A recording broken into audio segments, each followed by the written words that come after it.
And welcome to the second part of our ACCC Knowledge Series, Chronic Lymphocytic Leukemia, Treatment Strategies, Sequencing, and Care Optimization.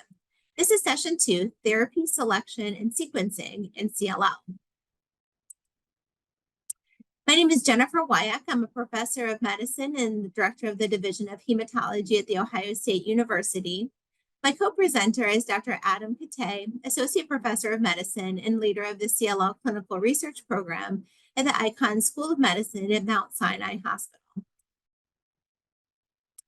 So I'd like to start by reminding everybody that our therapy for CLL right now is extremely effective.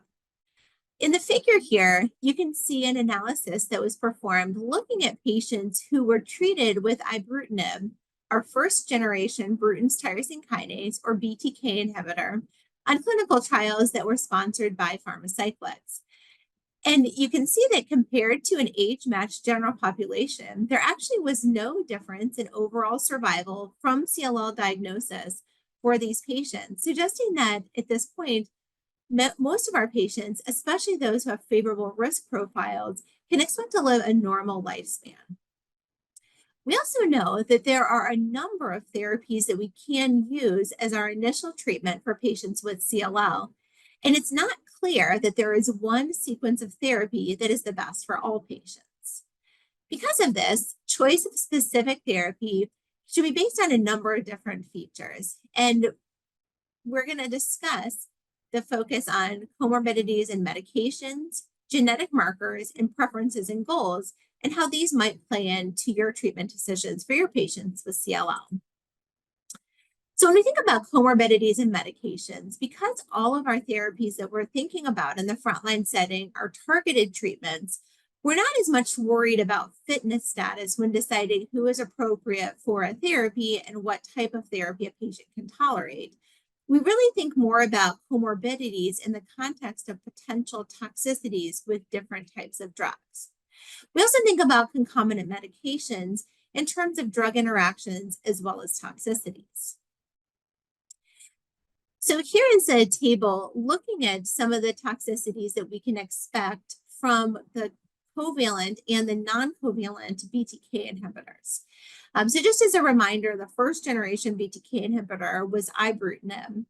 And because this was a less selective agent for BTK, we see more toxicities, especially those that are kind of off-target toxicities or alternative targets from BTK. We see a rate of atrial fibrillation around 15% with this drug, and a small but not insignificant rate of ventricular arrhythmias as well. We also can see a relatively high rate of hypertension. Major bleeding usually is about 3 to 5% for most of the clinical trials. Second generation inhibitors, acalabrutinib and zanubrutinib, designed to be more selective for BTK and therefore have less toxicity. We can see that arrhythmias, specifically atrial arrhythmias, are lower with acalabrutinib and zanubrutinib. The zanubrutinib data here looks to be lower than what we see with acalabrutinib, and that's probably a function of the follow-up of some of the trials being shorter. And as the follow-up evens out among these agents, the rate of atrial fibrillation seems relatively similar. Rates of hypertension generally are lower than what's seen with ibrutinib. Rates of major bleeding are actually fairly similar, but bruising is a lot less frequently seen with second-generation inhibitors.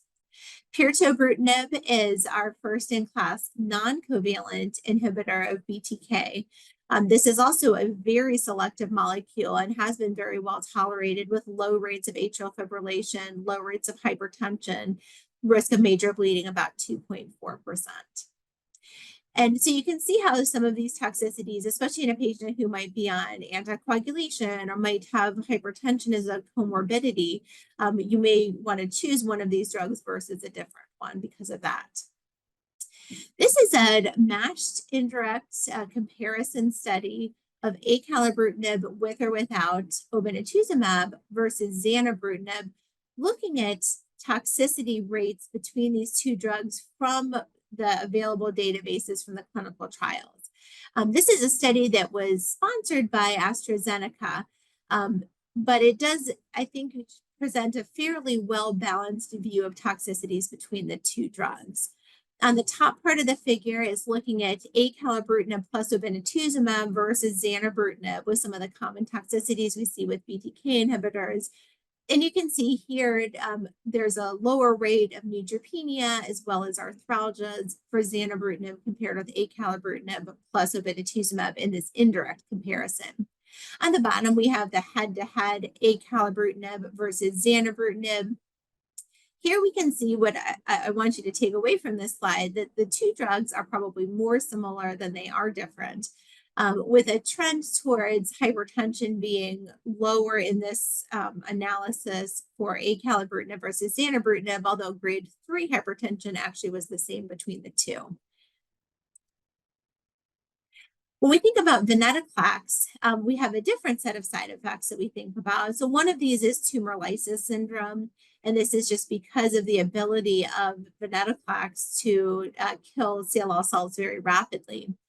Because of that, we generally will do two things. One is, especially in the frontline setting, we'll debulk with another agent prior to venetoclax ramp up. This is done with either a BTK inhibitor.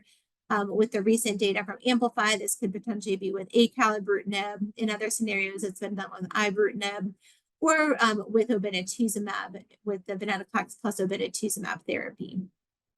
We also think about risk stratification for tumor lysis syndrome and might change the setting of therapy delivery if patients are very high at risk for tumor lysis syndrome. And then we also, of course, use hydration and allopurinol to mitigate these risks. Neutropenia is another common toxicity seen with venetoclax, generally not dose limiting, but can require supportive care. And then gastrointestinal toxicities like diarrhea and nausea can be seen with venetoclax as well. So again, you might see how somebody with a specific set of comorbidities, maybe a high rate of infections, inability to tolerate hydration, or a potential for GI toxicities might sway you towards using one class of therapy versus another. We also think about drug-drug interactions.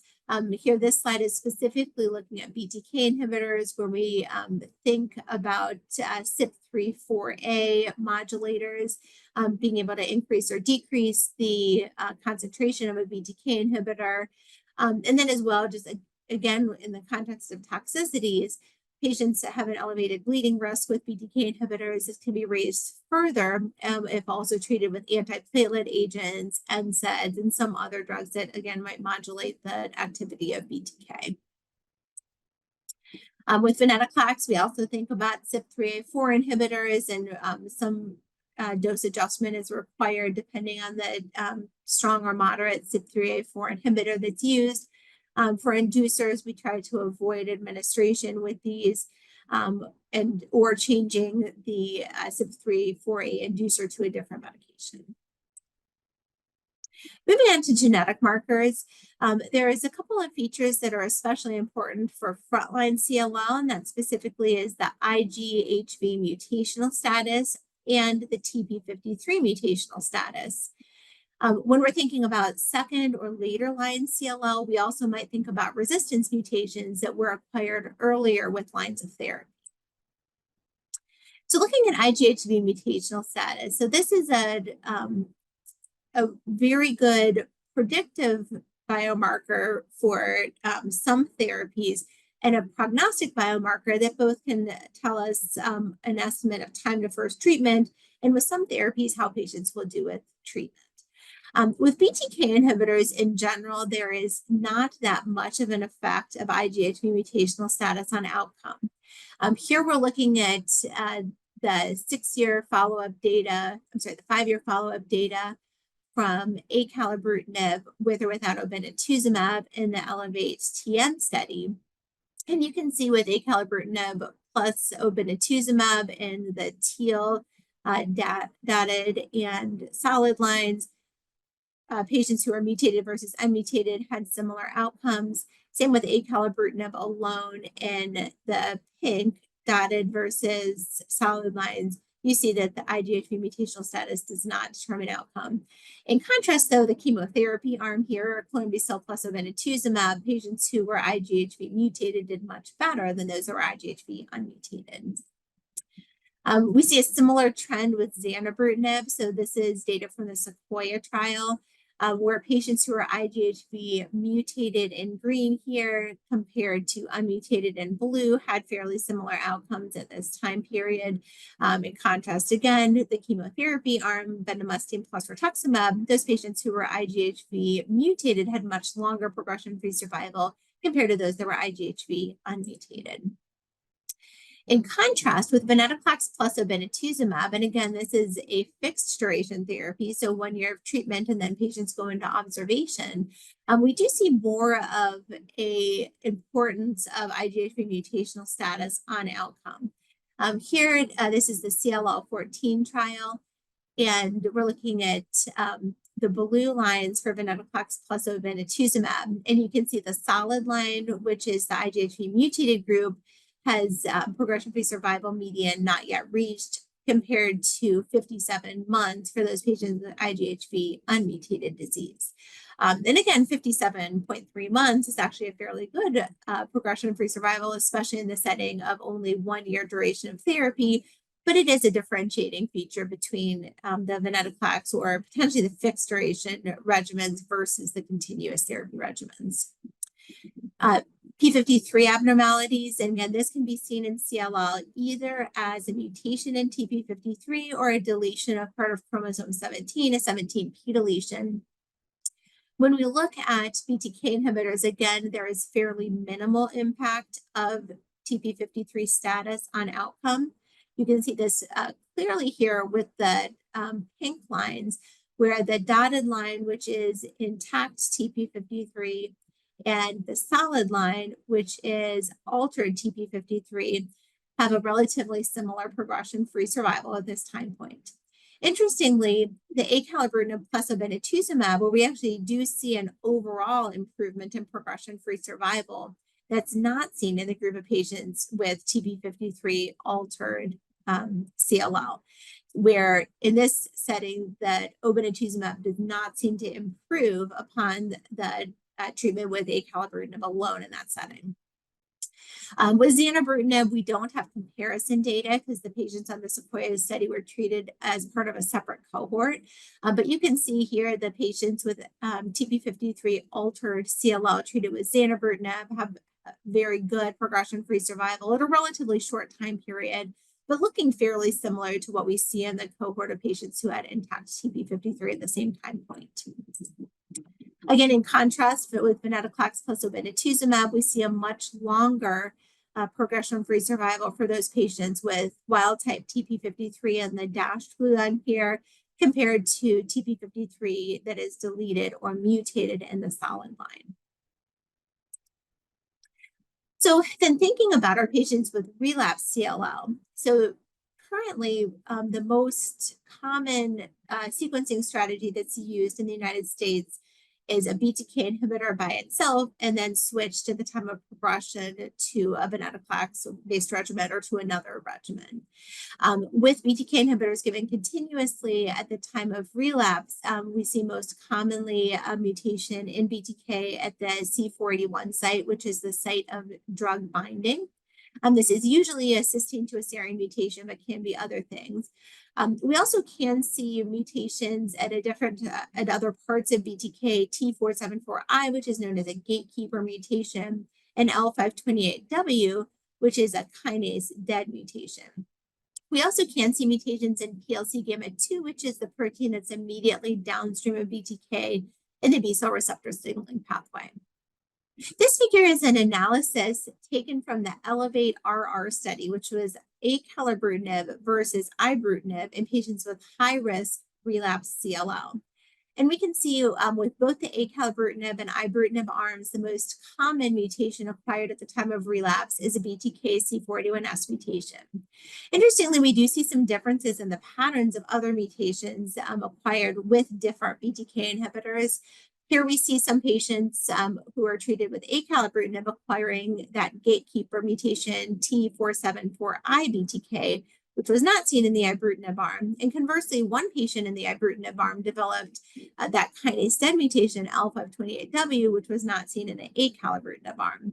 As well, in this study, PLC gamma 2 mutations were seen infrequently, but only in the ibrutinib arm. There's less data with zanubrutinib, but it does appear that zanubrutinib treated patients can acquire the L528W mutations as well. Again, often seen in combination with C41S BTK mutations. With pirtobrutinib, we have much less clinical data because the drug is so much newer. So unlike ibrutinib and even acalabrutinib, where analyses have been done with multiple clinical trials, with pirtobrutinib, we really only have data from the Bruin study, which was a phase 1-2 trial that led to the accelerated approval. And again, it's very early data.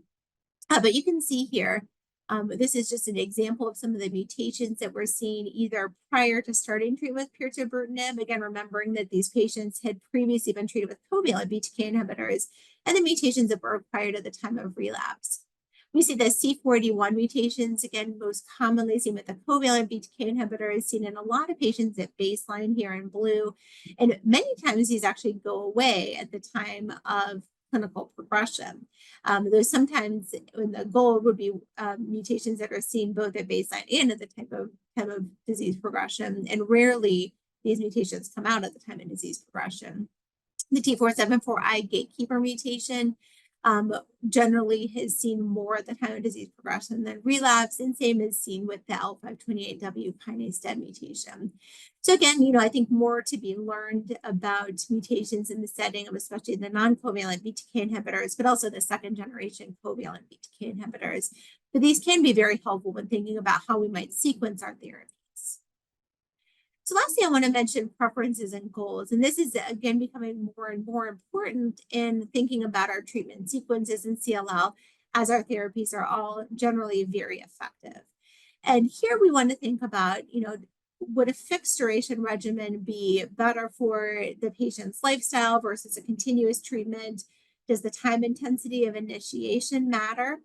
And as well, like we discussed earlier with comorbidities and toxicities, the risk tolerance for specific adverse events. And this is really different patient to patient. And a lot of this, is just talking to the patient and trying to understand, what are their goals for that therapy, knowing that it's very likely to put them into a good remission.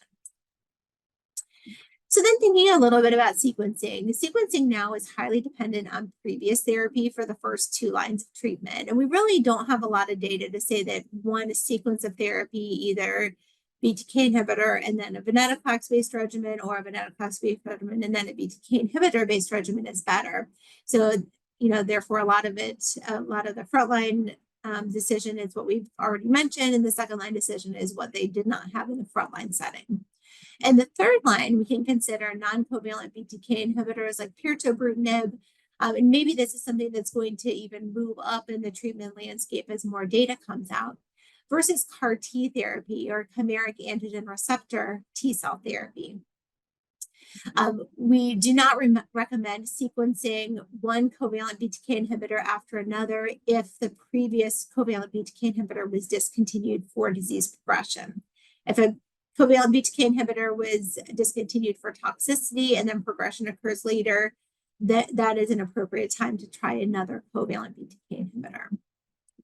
So looking at our options for later lines of therapy, we do have pirtobrutinib now, the non-covalent BTK inhibitor. These are data from the Bruin study, the phase 1-2 trial. Recently, we saw data from the phase 3 study, the Bruin 321 trial, which was comparing pirtobrutinib versus dealer's choice of idelalisib plus rituximab versus bendamustine plus rituximab. The data with regards to progression-free survival are actually relatively similar between these 2 studies. So here in the Bruin study, we saw a median progression-free survival of 19.6 months. When looking at patients who had previously been treated with a BCL2 inhibitor versus those that had not, we see a trend towards a longer progression-free survival for those patients who had not been treated with venetoclax previously.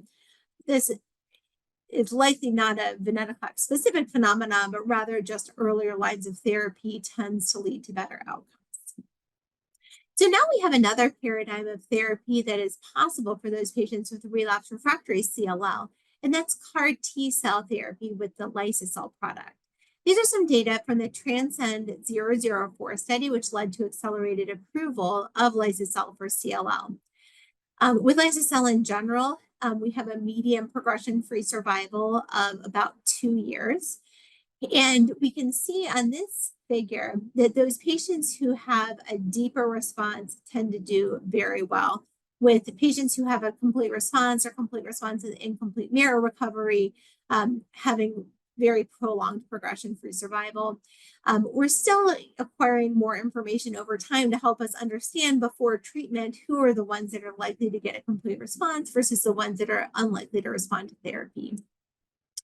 We've seen more recent data about the impact of ibrutinib on treatment with liso-cel. And these data are very exciting because the complete response rate when ibrutinib was given prior to, during, and after the liso-cel infusion was much longer than what the complete response rate was much higher than what we saw with liso-cel given alone on the other cohort of the Transcend study. Here we see that almost 50% of patients achieved a complete response and almost 90% of patients responded, suggesting that potentially there are ways, maybe with ibrutinib or other drugs, that we can make CAR T cells work even better in CLL. So in conclusion, continuous BTK inhibitor with acalabrutinib with or without obinutuzumab or zanubrutinib monotherapy, as well as fixed duration venetoclax plus obinutuzumab are excellent frontline therapy options for CLL. Comorbidities, possibility of adverse events, and genomic risk can aid in choice for individual patients. And sequencing is highly dependent on the choice of prior therapy. We've also seen some new data with exciting new options for CLL patients. And also, I think it's very important to remember that prospective clinical trials remain extremely important to help determine the optimal frontline treatment for our patients with CLL. Thank you very much.